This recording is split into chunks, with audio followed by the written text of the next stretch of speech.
Alrighty, welcome everyone. I'm Teeaboo and I am here for Patlabor, the OVA, episode 7. Last week we watched the two-parter that was episodes 5 and 6, which consisted of eventually thwarting a attempt at a serious military coup d'etat via nuclear threat, instigated by a friend, potentially, of our fearless leader. Named Kai, and they faced off against each other, and we eventually defeated them in a pretty wonderful sequence using some loaned submarines and some clever use of labors, and hopping on deck and thwarting the attempt. They thwarted the attempt, and it was really good. It was a really solid episode. We got really excellent moments for Shinobu, excellent moments for fucking everybody. There were just awesome things all around.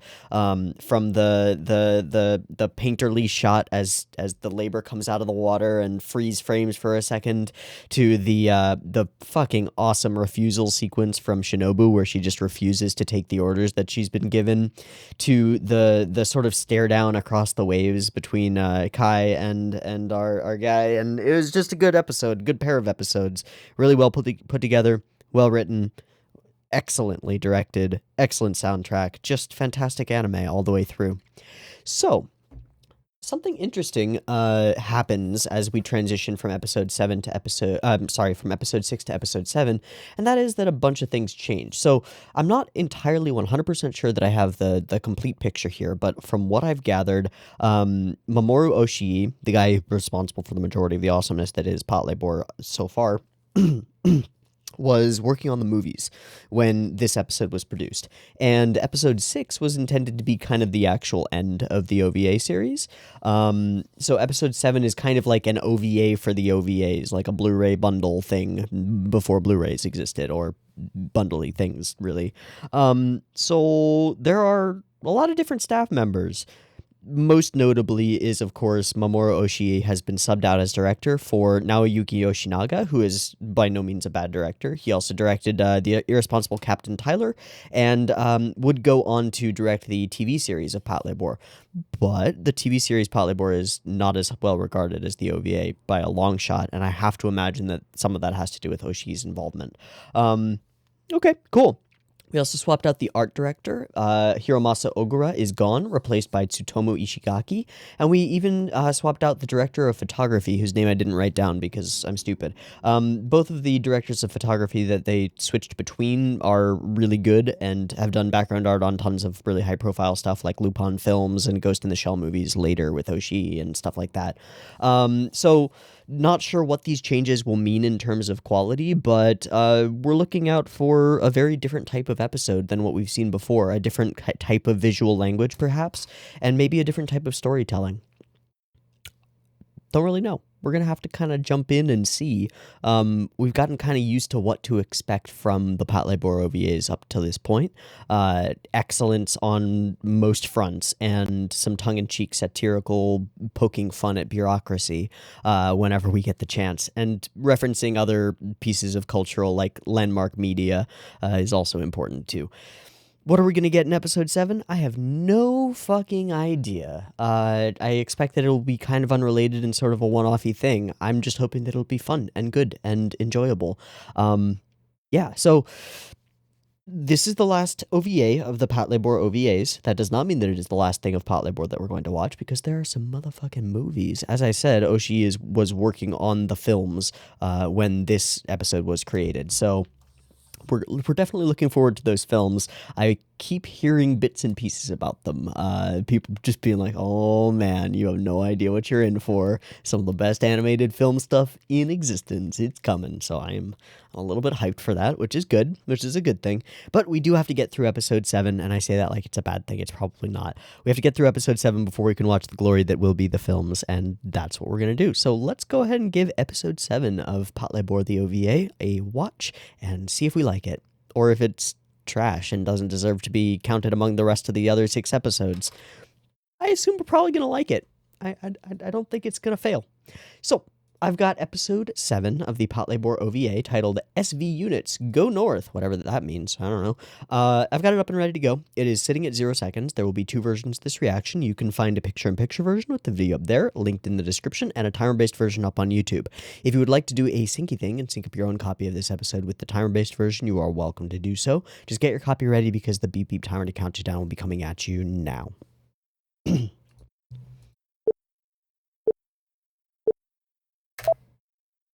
Oh, I just realized this episode is quite a bit shorter than the rest. It's only 25.5 minutes instead of like 30. Also, the intro is different. Whoa. We don't get the normal thing. Does that mean we don't get the OP? No. This reminds me of the intro to that one Bubblegum Crisis episode with the spider mech. You know which one I mean? Yeah, it super reminds me of that already. Okay. Got a person in a phone booth, got a truck being All right, that looks like the phone from Ava. I guess maybe phone booth phones all look like that in Japan. Maybe they're all green. All right, what's up with this truck and what's on the truck? That's the question, right? Is it a giant spider mech? All right, bud, what are you doing here? While this guy's filling up his truck. Are you stealing the truck? I'm digging the vibe from this episode so far. Oh, shit.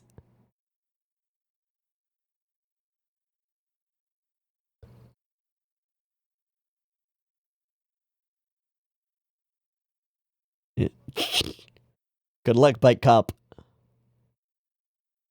Yeah. Did we get plates? No? Huh? What do you mean that's okay? Wait, what? The fuck is on that truck that you don't want? That guy does not want to be associated with whatever's on that truck. Dude, this soundtrack, though.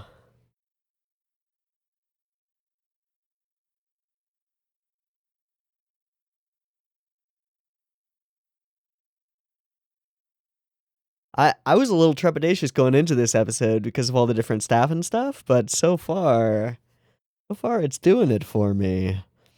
I'm gonna be really sad if we don't get the OP, though. That's some bullshit.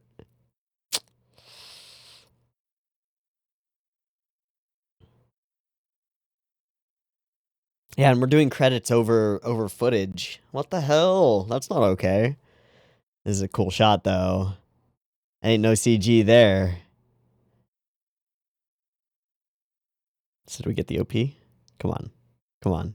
Come on. Ah, don't fuck me like that. Oh, hi, Shinobu.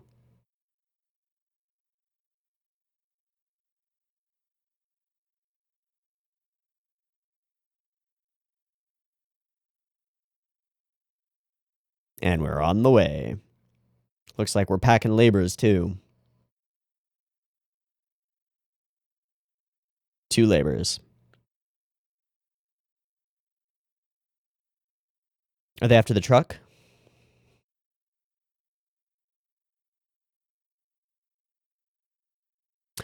Wait, what? Oh. Beach House Sympathizer. Okay. Okay, so they're part of the same... Okay.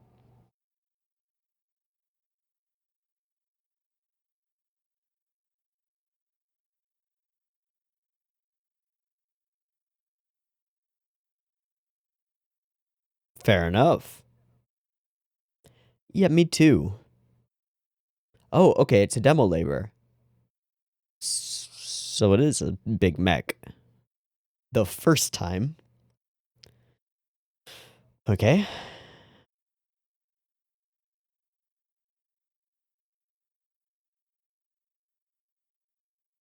You just want to shoot stuff.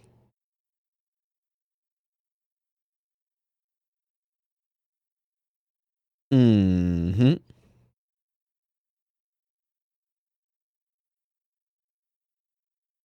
Yeah.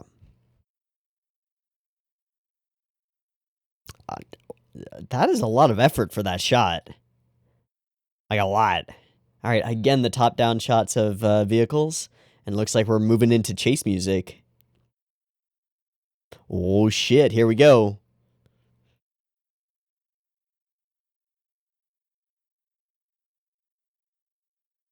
Wow.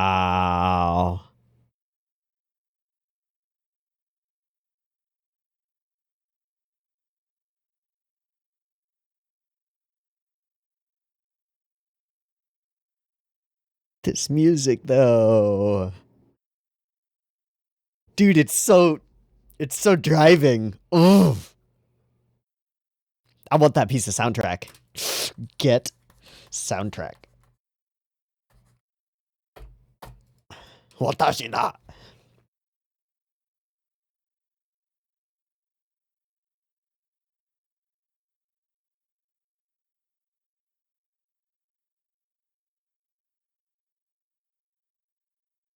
Is he just buttering him up? Because he's completely deadpan about this. You're really good at this. Could you not do this? I want him to stay comfortable. What if he explodes it?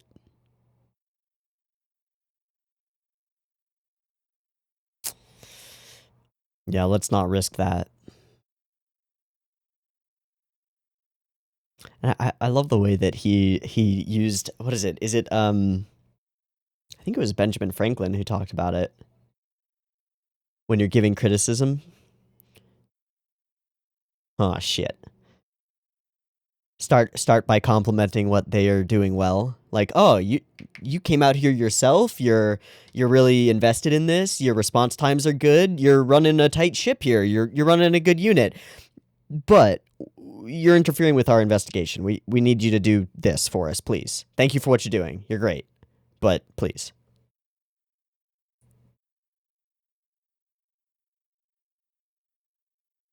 Ooh. Ooh.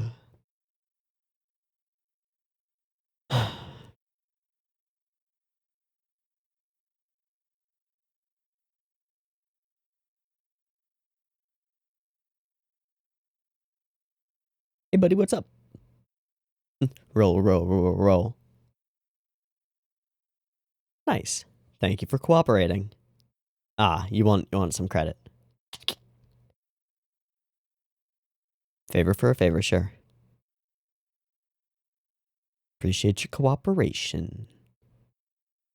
I love the little pause there. Mmm.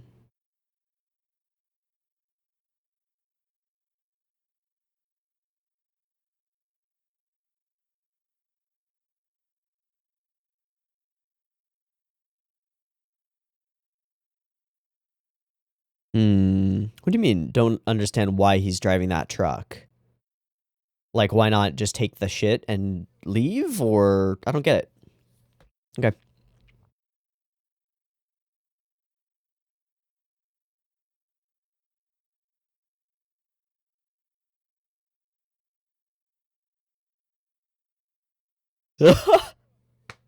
All the plane cars. Go, go, go, go, go!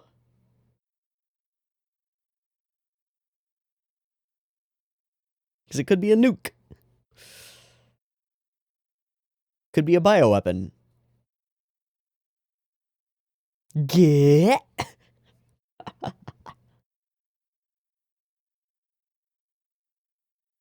All right.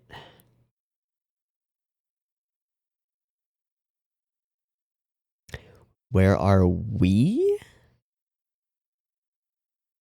Somebody in the labor in the back? Who doesn't know that it's been stolen a second time? Is that what's going on here? How complicated is this?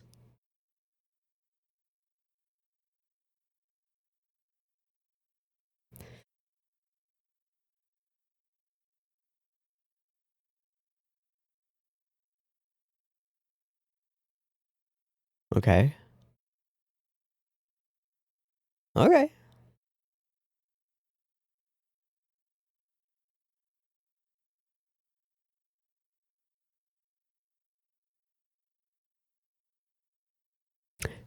Hey, fair enough.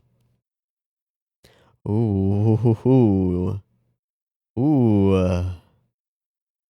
That's a little bit of a jab.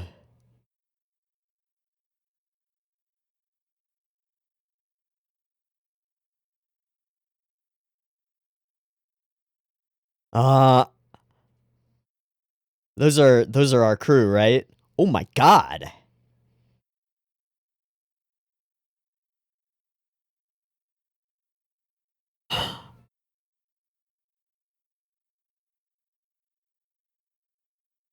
Yeah, I finally get to let loose.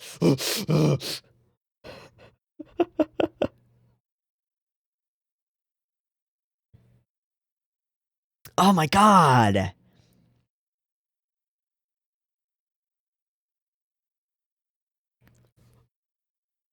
Oh my god. Timestamp 10:40. Holy macaroni. What? Hey?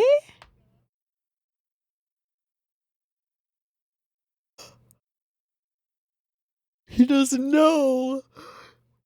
He doesn't know.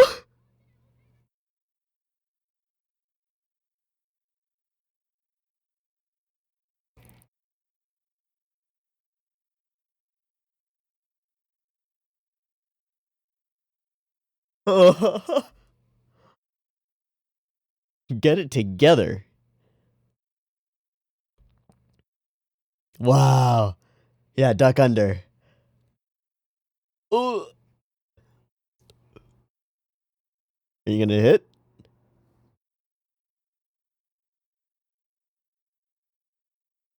Just hit the brakes, dude. Oh, it's open. Our boy is here. What is Shaft Studios? Wait. Wait. No, it's unrelated, I'm sure. It's a pretty similar font, though.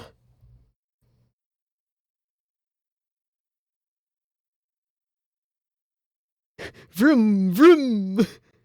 Giddy up. Sheet. Excellent. Ah, it's got a big old mecha in it.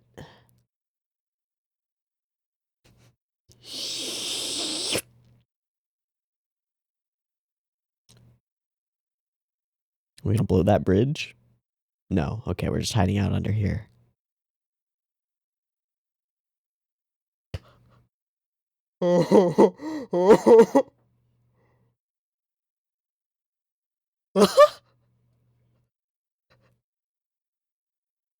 They're speaking of me.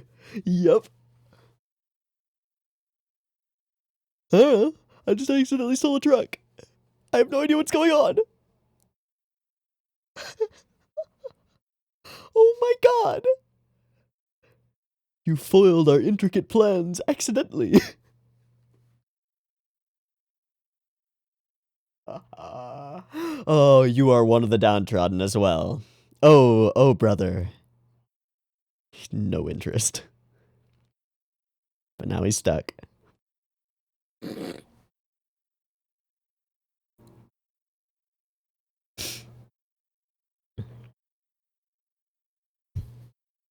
What?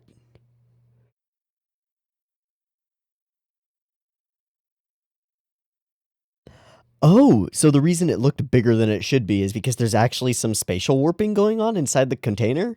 Alright, sure. We'll handwave that. How?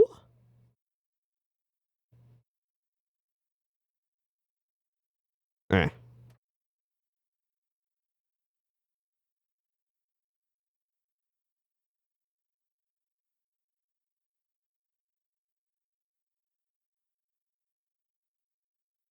Just sling the... Nah. Oh, he's just like, please leave me out of this. Please don't.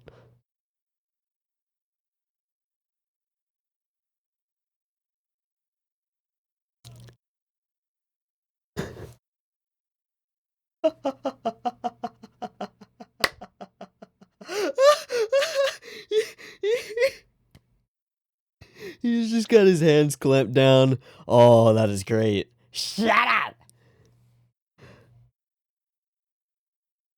Alright, what's the play? And who's in the helicopter?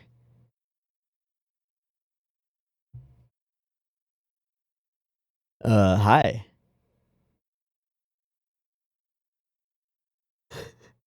Just close the door, locks him in the car. No need for authority. Oh.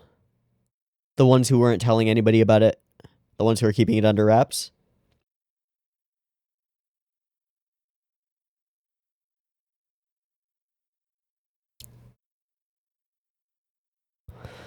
Unless they're involved in trying to hide things by getting involved.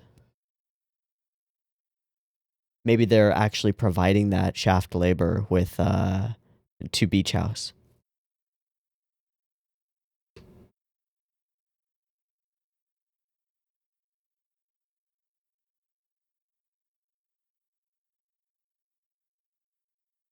I don't know what to read from that scene, but that was something. Well, this is spooky. Those are the military. Oh no, those are C. Okay.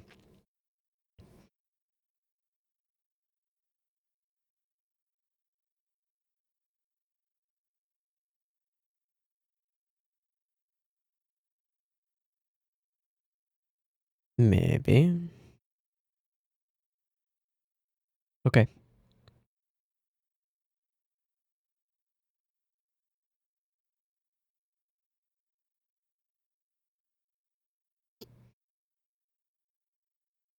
Hmm. Hmm. So there are layers to this conspiracy. As usual, it seems.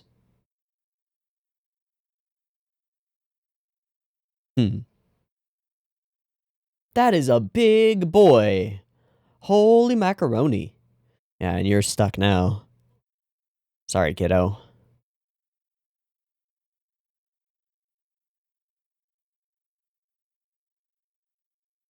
Oh, we're going off-road. Oh, Jesus. That does not look good. He's not ejecting from the labor, is he? Is the scientist conscious?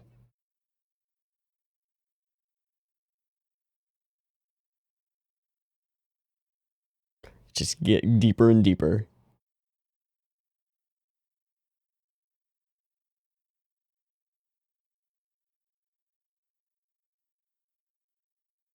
Just dump his body.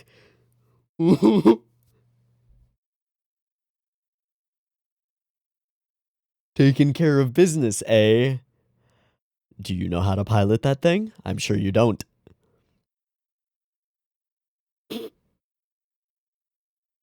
Oh, okay. I guess you do. Well.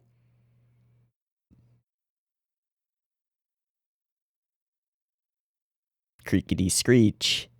I have a feeling the red one is a little stronger. He's going Super Saiyan! That's pretty fucking awesome. There's a sense of weight here that's really good.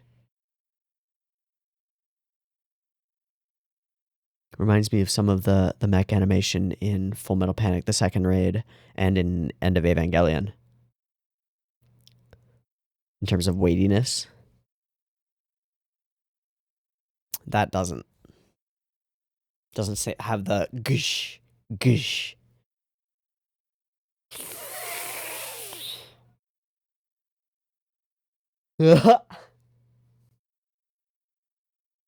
Aww. Let's go. Let's go.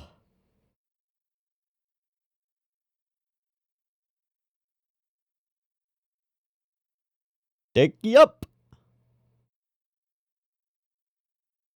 Hey, 1v1 me, bro. 1v1 me. Let's go. Let's go. Huh?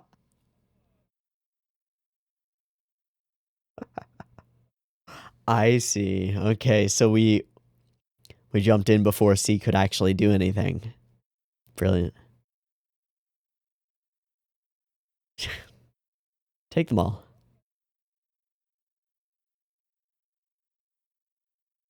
All right. Do it.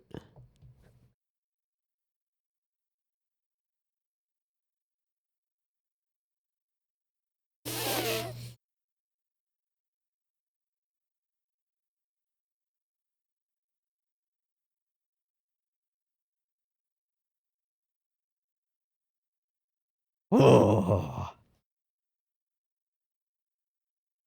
this track though.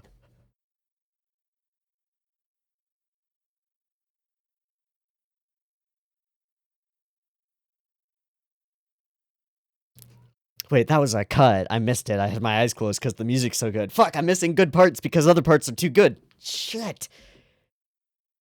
Oh, that reaction shot from Chuunibyou. The double hammer fist. Did the Brocken stop it? The red? He did. The homie. What's up, friendo? Oh, dude.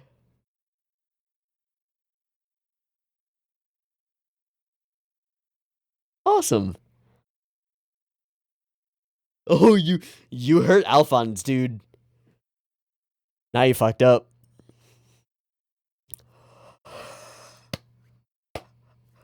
The combo. Woo! Happy feet. That ain't Falco. Poor Zoo. Poor Zoo. Oh, oh, oh.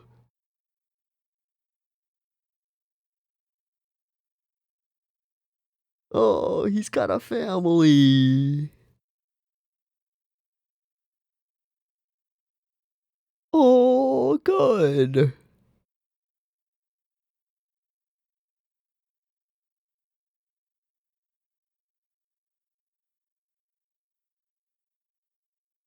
Aww. Wait, was he stole the truck because he was having a baby? Oh.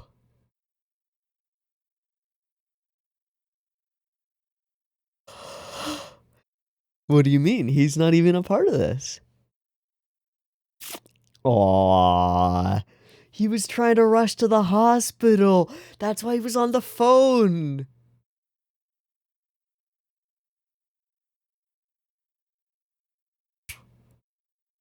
Ping pong. Brilliant. So what? It's right. Yeah.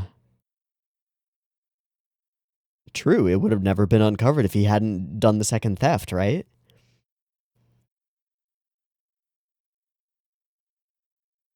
Yeah. Nice. Thank you very much.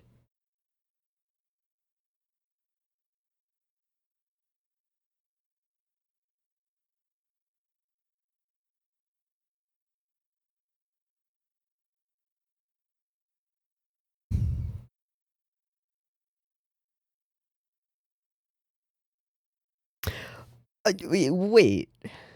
Okay, I've read into their relationship more than I should have before, but that was pretty textual, explicit, wasn't it? There there's a relationship between those two that happens off camera. That unspoken moment. Forget about it immediately after talking about a child? Yeah, that's weird. Also, I think I'm clipping more than I should be. I think I have my gain up a little bit too high. My bad.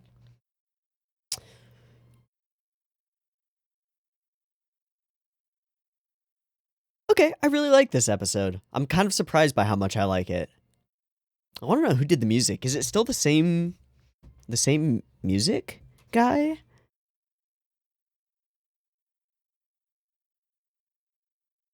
Yeah, it's Kawai. Kenji Kawai.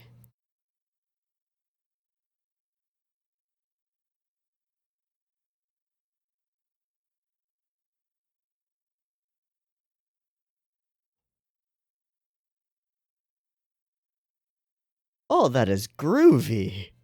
Baby.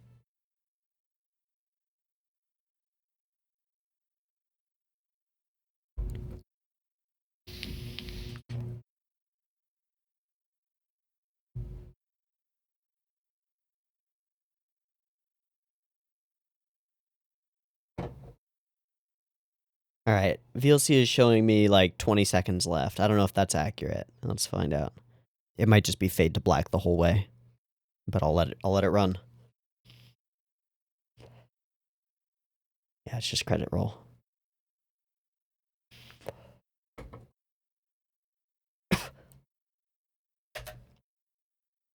Boom. Boom. Okay. Yeah, I'm really surprised by how much I liked this episode. I think the things that really sold it were um the contained plot really works. The theft for other reasons that are only revealed to us at the very end, and that recontextualize everything and make it work. The accidental villain who becomes an accidental hero. It's so good. The everyman who accidentally uncovers a conspiracy. There are so many like plots, different types of plots that are all working together inside this overall plot, right? There's the government conspiracy and the foreign power conspiracy and the mech conspiracy.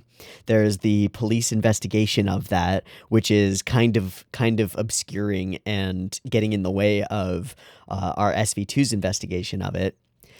Then there's this random who gets caught up in the mix, steals the truck. We find out at the very end because he had just gotten a phone call that his wife was having a child. Like that's how we read this, right? That's what this is. He got this phone call at the very beginning, right? We open on the scene. We open on the gas station. He's in the phone booth. He's on the phone. We shoot it as ominously as possible, right? The implication here is that somebody just got an order, right? Somebody just got a hit. That's the implication. We've got a dude waiting in a phone booth for a particular situation.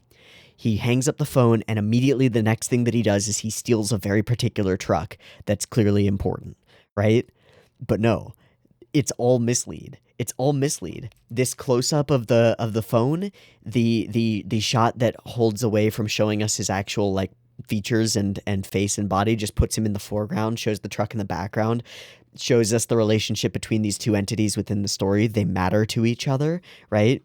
We create the relationship. We understand that the truck doesn't have a driver in it. We see the phone go down, but it's so close up that we don't know what's quite what's happening. The back of his head. All of these are classic, like, you don't know who this character is. You don't know what kind of skills and training they have. You don't know what they're really about. They could be a dangerous psychopath. They could be a super expert hitman. They could be a Navy fucking SEAL. You don't know. Or they could be a fucking seasonal worker who works temp jobs and just got a phone call from their wife telling them that their firstborn is on the way and they want to rush to the hospital, and they see a truck without a driver and hop on in. And it just so happens that they start heading in a direction that makes sense for the conspiracy that they happen to have entered into. The direction makes sense for that conspiracy, but he's just heading to the hospital. He's just trying to see his wife and baby. That's awesome. That's fucking dope. So he steals the truck. Boom. All right. This intro setup is so good. And the realization that the guy whose truck has been stolen doesn't want to reveal any information about it and doesn't want it reported to the police, doesn't want anybody else involved. Oh boy, somebody has stumbled into something they should not have stumbled into. And that's fascinating. And then we get our first of the absolutely bonkers mechanical shots. There are a bunch in this episode. A bunch of absolutely bonkers mechanical shots. And when I say mechanical shot, I mean all the objects on screen are hard-bodied objects, right? They're physically solid, they're blocky or geometric in shape, and you can figure out the 3D geometry of their shape relatively easily as you move them through space. That doesn't detract from the difficulty in creating in 2D without 3D reference models, because they don't exist, creating these panning shots of vehicles with all of the little complexities of like the what do you call those? They're not smokestacks. They're they're the equivalent of what you'd have as mufflers, right? The exhaust pipes move independently. The windshield wipers, the things up on top, the angle of everything is right. It's just right. Angle of these I don't know what they are. The little steel things that hold the mirrors on. It's all right. It's fucking nuts. And then we get the one real failing of this episode. The one real thing that I have to hold against this episode, compared to all the other episodes of Patlabor, and it has nothing to do with Oshii's directing. This episode doesn't have the OP. Broke. Busted. It's lame as fuck. Gotta have that OP. I don't know what you're doing. In fact, as a matter of genuine fact, I'm going to go listen to the OP right now, and I'll be back in like a minute and a half because I need that OP in my brain right now. So, gonna hop back to episode 6 and watch that OP real quick. Alright, I needed that. I needed that badly. That was good. Cool truck shot happens. Tone, man, tone. Before I move along, I want to talk about the tone of this opening sequence. The silence. The sounds. The eventual kick-in of this track.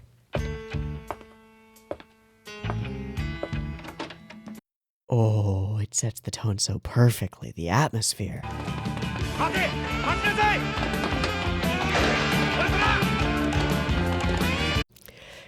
Every time that the soundtrack in this episode, in particular in this episode, goes for groovy, upbeat, actiony stuff, it just wows me. It just blows me away each time. Kawai's music for shit going down, or action sequence, or chasiness is fantastic. It reminds me of some of the tracks in Cowboy Bebop.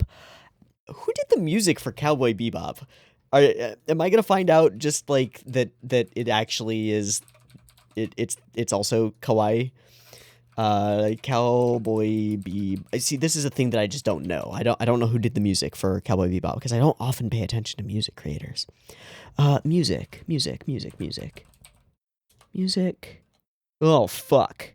It's never mind. It has like 30 different people are listed for different instruments and stuff.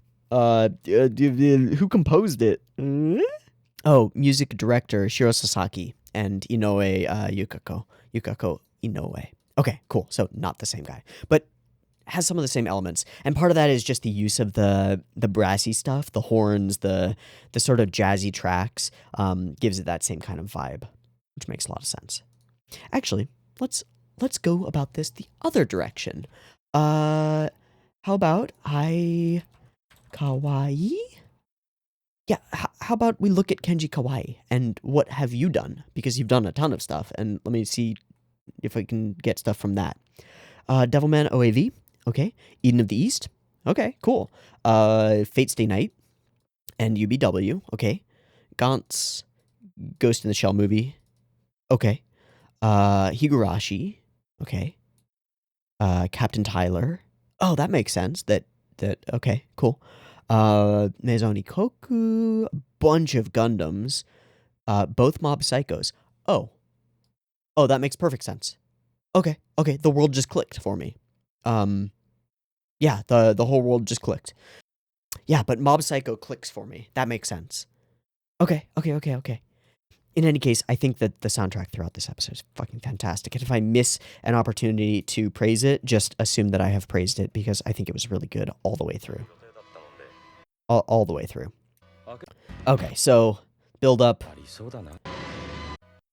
I love these little moments where we have just a pause, right? So in terms of like standard practice for film, being concise is like everything. extra detail, extra time that's shown, shots that hold too long, shots that linger. They have to be really well placed if you're going to be breaking convention, because convention is conciseness, right? Convention is frugality in what you show and like maximum impact for what you've shown. So the traditional way to shoot this scene would be this. I'm hoping that it's not going to turn out to be a jack-in-the-box when we open it. End scene. Puts away the thing, end scene. If you want to, you can cut to the thing being placed down, right? To give you a transitional scene to the next cut, if you want to. But you cut here because the conversation's over. And because the conversation has already implied the line that is to come, which is, I'm hoping that it's not going to turn out to be a jack-in-the-box when we open it. This already implies that it might, right? But instead we hold on him, he drives for a few seconds, just driving, and then muses to himself. We hold for that whole thing. Why? Because it breaks it up. And it gives us a moment to sit with our character and feel more attached to him than we would otherwise. It's cool. It works. It's really neat. Okay, second mechanical shot, I would say. Again, really detailed, really good. Not quite as impressive, I would say, because we don't have any camera motion, but still pretty fucking cool. All right, and then shots and shots. We get this POV shot from his perspective. Again, we're masking his face, the fact that he actually looks like kind of a normal dude. The whole thing is background animated, and it's really cool. The whole thing is animated, and it's really cool. Checkpoint. All right, and then we get this moment. This is pretty fucking cool. So he gets out, butters him up. Wow, you're taking charge personally? How wonderful. Also, your response time is very good. This is really great. Ine. But could you stop? Could you not, please? I really appreciate what you're doing, but could you not do it? Thank you. It's perfect. And I think the best part is that the voice actor just nails it in his delivery.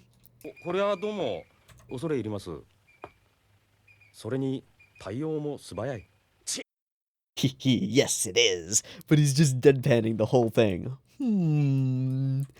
How much do I have to say before I can criticize you? And he's got a very, very smart reason for doing this. It makes perfect sense. And it's only once we get the moment of them on the phone that we really realize that things are much more complicated than anybody realizes. It's wonderful. Okay, more awesome shots. I mean, this one, again, it's not like there's camera motion. It's just an awesome angle. It's imposing and dynamic. It's active, right? Because we're coming around a curve into camera, there's more action on screen. There's more feeling of motion than if it were just flat. It's really good. All right, stay on him. Stay on his tail. And we get our civilian vehicles involved. Okay, and then this is the moment where we realize. So we're sitting in here, and we start getting comms from who knows where, but it's from whoever's in the back. And he is not Asanama. He is not part of the plan. Just tears out the comms. He's just driven, just goal-oriented. All right, so we talk about different possibilities, different ways. Oh man, this cut. Yeah. Yeah.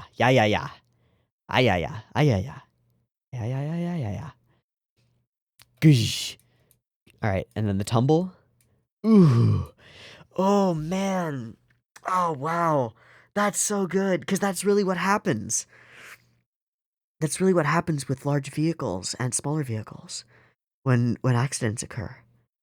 Oh man. Okay, this is happening from the front, but this is kind of what happens.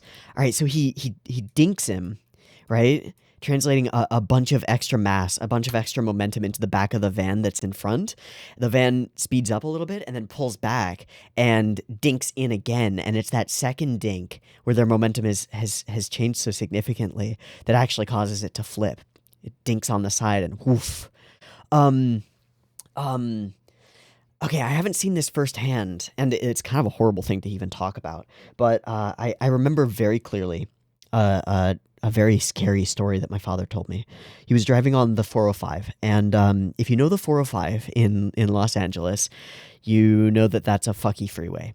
First off, the 405 is a, I think, 5-lane mostly freeway, 5 lanes on each side, for large portions of it. But there's like zero space between the divider down the center line of the freeway and the actual like lane right next to it. You know how usually there are a few feet of like shoulder or just extra space, or there's an embankment or like an area of road of dirt in between the two sides of the highway to prevent people from flipping over. In the 405, there's just a line of concrete barriers in the middle, and they're really scary close to the left side of your vehicle if you're in the far left lane.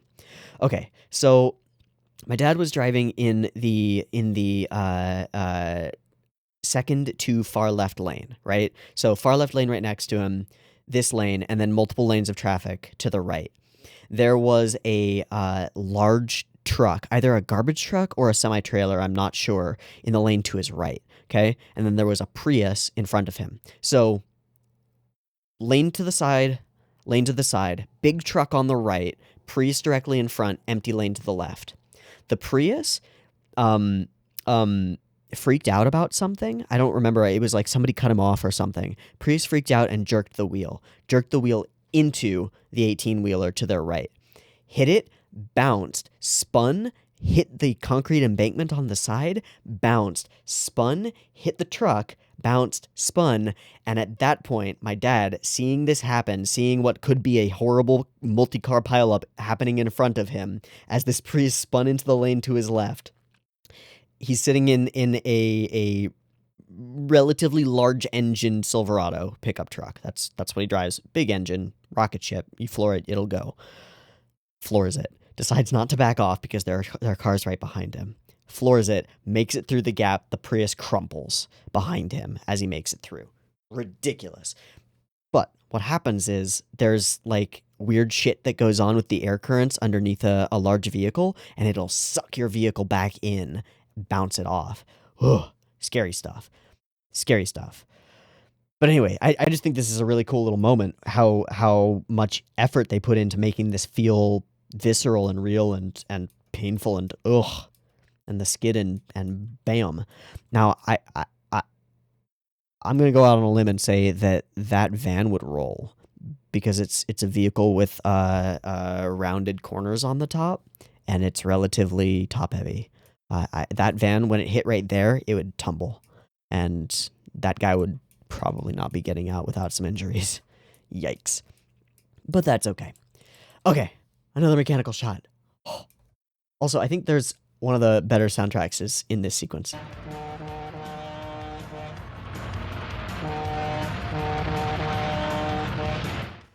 Fuck.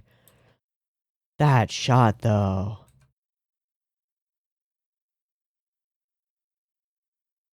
Dude. Every frame of the background, every frame of the truck itself, and it all matches. Dude. The stars don't match because they're animated on the other frame because they're moving the background on the in-between. But fuck, that looks good. Look at that. Ain't no CG there. What the hell? Why is everybody making such a big deal out of it? I don't understand. Alright, but shit starts going wonky because there's a big boy inside. Alright, where's the... Oh yeah, it's this one.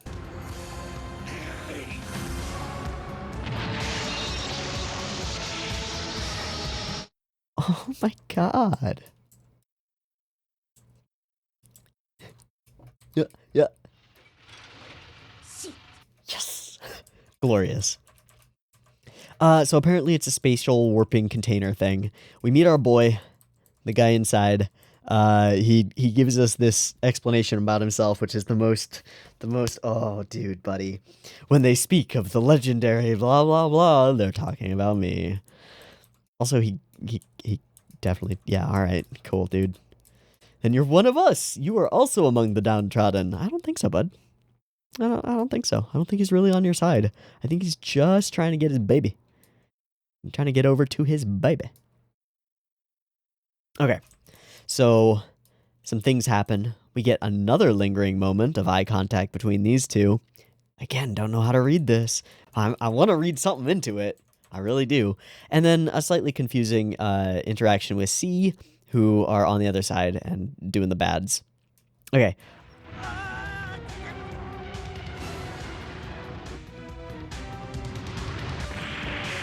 Oh. Dude, the soundtrack. And the full leave me behind and go on, comrade. And he's like, yeah, I'm not your comrade. I do not care about you. I'm just trying to get to my wife. Chill, dude. Awesome. So we get the face off, the grand battle. Again, the music is fantastic. The actual mech fight is really solid as well. And I mentioned it during, but there are some moments of mech animation in here that really make me wonder who key animated some of these sequences. I'm sure because he is a legend and a god, I'm sure that GK will go through this episode and pull some things for Sakakaburu, and I will probably know by next week who animated some of these cuts, if any of them are super notable. But yeah, I'm just gonna mention it here because, hey GK, if you wanna let me know who animated any of those truck sequences with the background animation and stuff, or multiple of these dope mecha fight sequences with the super big old panning dynamic camera stuff going on, and the really weighty action, because that's really cool. And I really like it a lot.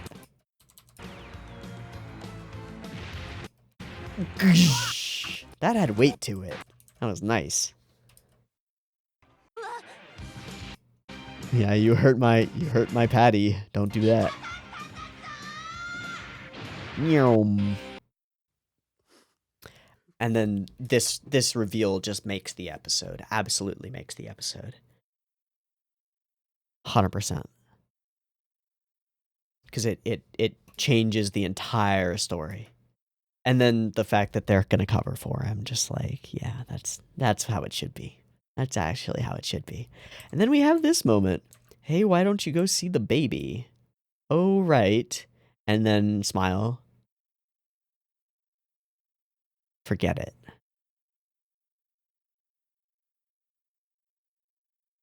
Something about children. Headcanon. They were in a relationship. They broke up because one of them wanted kids and the other did not. I assume because he wanted kids and she wanted to focus on her career. It's a huge leap, but that's my guess.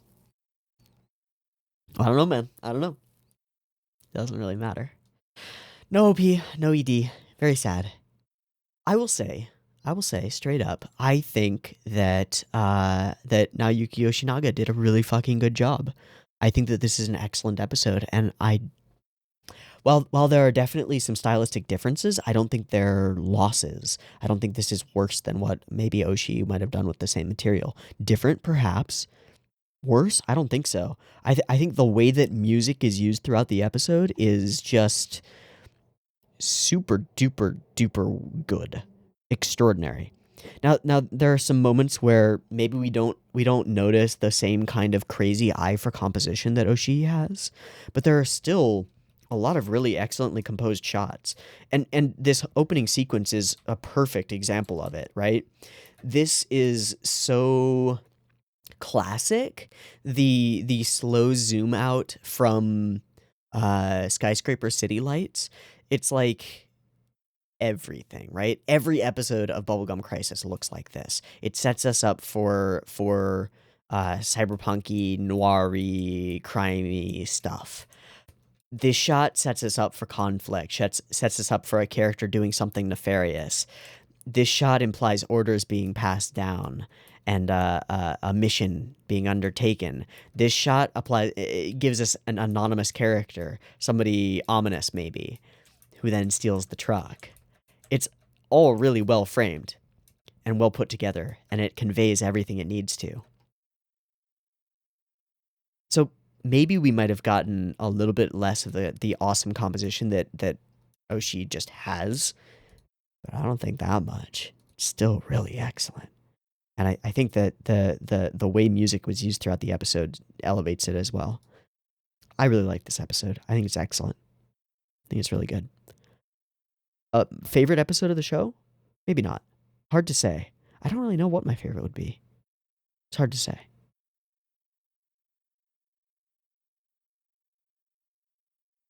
Yeah, I'm drawing a blank. No idea. Okay, I wrote down 1040. Is that a moment that we already looked at? I think it is. Yeah, it's that cut, which is awesome and deserves to be looked at again, because Jesus. That's cool.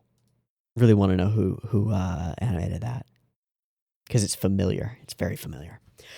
All right, that's going to be it. We're done with Patlabor, sort of.